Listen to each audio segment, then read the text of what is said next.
দুর্নীতিতে কারান্তরালে রাজ্যের প্রাক্তন মন্ত্রী সুজিত বসু। তালিকা কি আরো দীর্ঘ হতে চলেছে?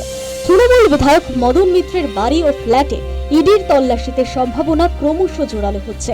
শনিবার সাত সকালে ইডির তদন্তকারীরা মদন মিত্রের ভবানীপুরের পৈতৃক বাড়িতে তল্লাশি চালায়। তল্লাশির সময় ভবানীপুরের বাড়িতেই ছিলেন কামারহাটির তৃণমূল বিধায়ক।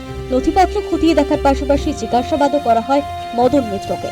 ইডি সূত্রে খবর, পুরনিয়োগ দুর্নীতিতে অয়নশীলের থেকে উদ্ধার হওয়া নথি থেকে প্রাথমিক যে 7টি পুরসভার নাম উঠে আসে তার মধ্যে অন্যতম কামারহাটি।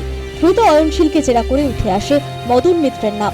পরবর্তী সময় কামারহাটি পুরসভায় তল্লাশি চালিয়ে উদ্ধার হওয়া নথিপত্র থেকেও মদন মিত্রের যোগ পাওয়া যায়।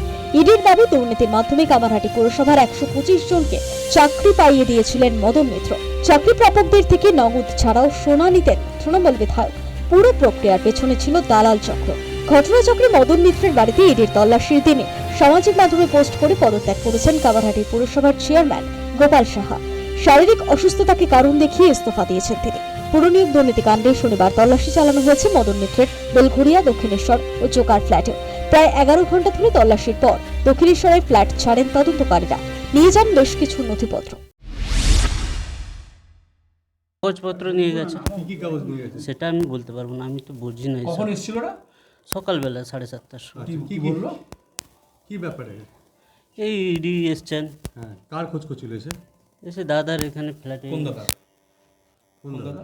মদন মিত্র। কি খোঁজ করছিল?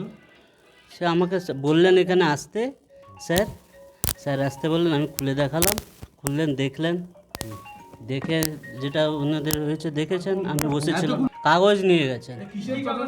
টাকা পয়সা কিছু পেয়েছে? আমি না, এটা আমি কি করে বুঝবো বলুন তো? আলমারি থেকে কি টাকা পয়সা বা অন্য কিছু সোনার গয়না ফয়না কিছু পেয়েছে?